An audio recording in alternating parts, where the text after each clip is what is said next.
I don't usually talk about this. In fact, I promised myself I never would. But sometimes when I'm alone at night and the air feels heavy, I still hear the sound of the call bell from Ward 9, the one that shouldn't have been ringing. I've been a nurse for 12 years. I've worked in 3 hospitals, done every kind of shift you can imagine, and seen things that could make most people faint. But nothing has ever compared to my time at St. Margaret's Hospital. It wasn't a big place, more like a regional facility, the kind that sits at the edge of town and always feels a few decades behind. When I transferred there, I thought I'd finally found some peace after years in the emergency unit. I was wrong. My first few weeks were uneventful. The staff were kind, the night shifts quiet. There was a comforting rhythm to it. Check vitals, log meds, make rounds. But even then, I noticed small things. The 9th floor was always off limits. The elevator didn't even have a button for it anymore. The staircase door was sealed with a rusted chain and a faded sign that read, "Closed for renovation." Except no one was renovating anything, and every nurse, every doctor avoided talking about it. I found out about Ward 9 by accident one night during my 3rd week. It was around 2 a.m., and I was covering the surgical wing alone. One of the patients on the 7th floor, Mr. Howard, kept pressing his call button, mumbling that, "Someone's in the hallway."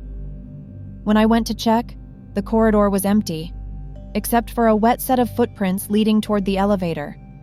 They weren't there a moment before. The footprints stopped right in front of the elevator doors, and the old LED screen above it flickered for a second. It showed a number I'd never seen light up before. 9. I froze. The button for 9 didn't exist on that panel. None of us could access it. But there it was, glowing faintly before the display went dark again. The next morning, when I mentioned it to another nurse, Linda, she just shook her head. "You must have been tired," she said. "That elevator display flickers sometimes." But the way her voice trembled told me she didn't believe that either. About a week later, I was assigned to the night shift again. It was storming outside and the power kept flickering. Around midnight, I was logging vitals when the intercom crackled to life. A faint voice whispered through the static. "Room 913. I froze. We didn't have a room 913. The top floor ended at 8, at least, officially. I thought maybe someone had misdialed. But curiosity, it's a dangerous thing in this job. I checked the logbook. The number 913 didn't exist in any patient registry. Still, the intercom light stayed on, faintly pulsing red, as if waiting for a response. That night, I couldn't shake the feeling I was being watched. Every reflective surface, metal trays, window panes, seemed to flicker just slightly when I passed by. Once, I could swear I saw the silhouette of someone standing behind me in a glass cabinet. A woman in a hospital gown. Pale, dripping wet, with her head tilted slightly, as if listening. The next morning, I asked Linda again about the 9th floor. This time, she didn't deflect.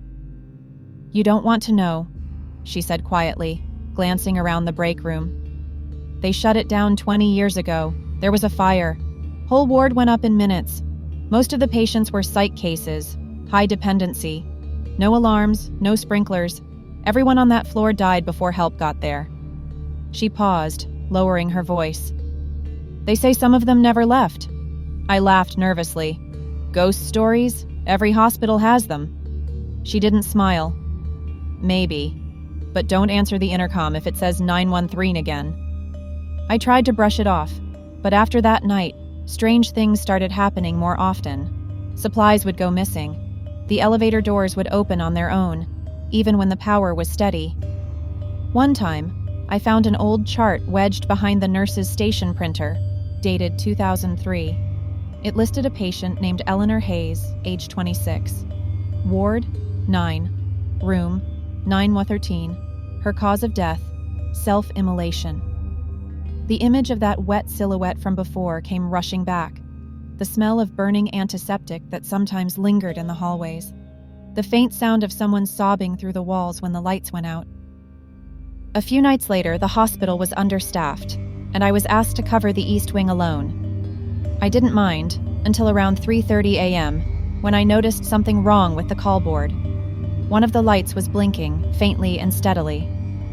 Room 913. Again. I stared at it for a full minute, trying to convince myself it was a glitch. Then, without really knowing why, I grabbed my flashlight and walked toward the elevators. When the doors opened, the inside smelled faintly of smoke. The display screen above the panel was dark, but when I stepped inside, it flickered to life. 9 appeared again. The button was there this time, pressed in, glowing orange. Before I could move, the elevator doors shut on their own. The cabin jolted violently and the air turned icy. My flashlight flickered, then died.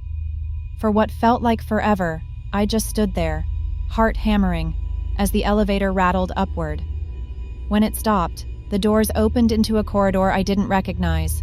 The walls were blackened, paint peeled off in flakes. There was no power, only the faint red glow of an exit sign at the far end.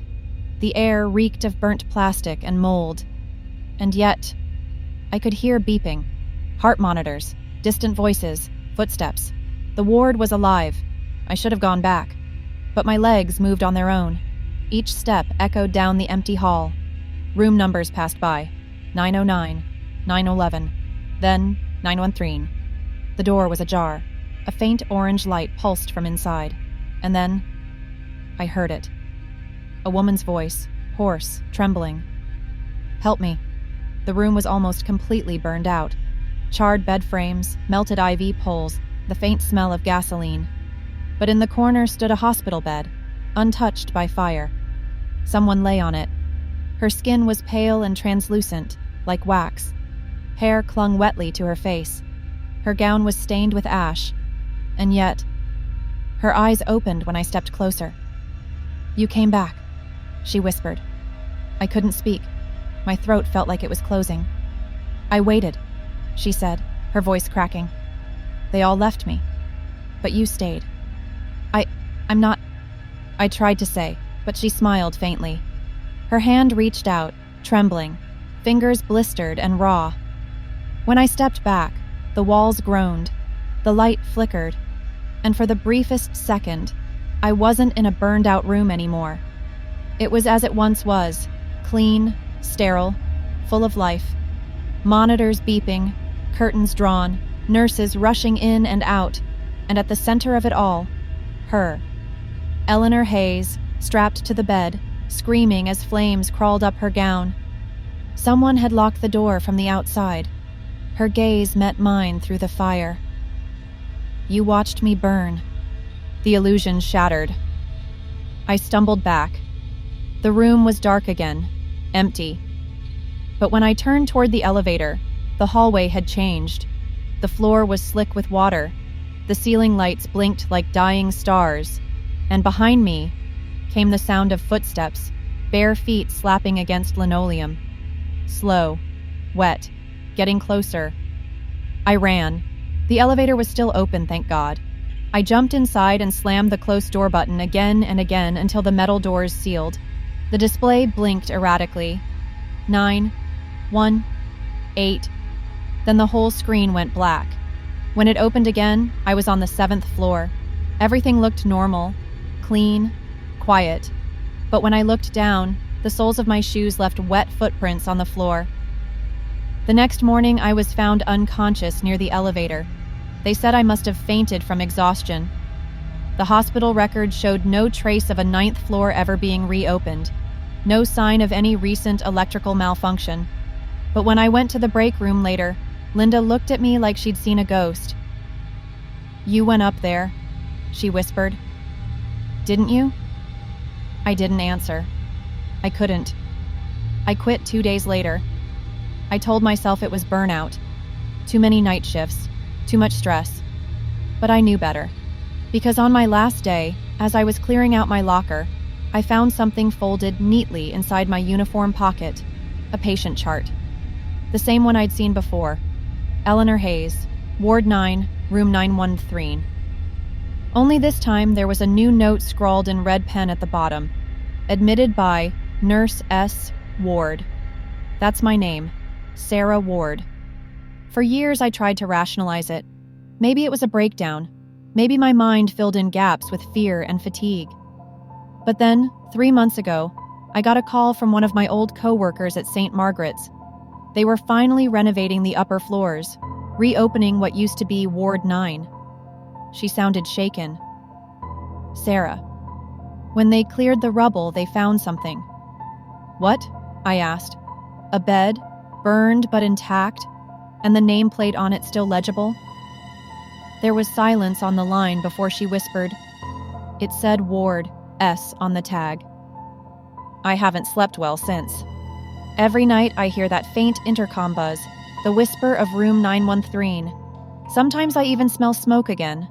I've moved towns, changed jobs, even started therapy. But nothing helps. I still dream of that corridor, dark, endless, flickering with red light, and that soft voice saying, "You came back." And maybe that's the truth of it. Maybe I never really left. Maybe none of us do. Because last night my phone lit up around 3 a.m. with an unknown number. When I answered, there was silence for a few seconds. Then, the faint sound of an intercom crackling, and a woman's whisper. "Help me. Room 913.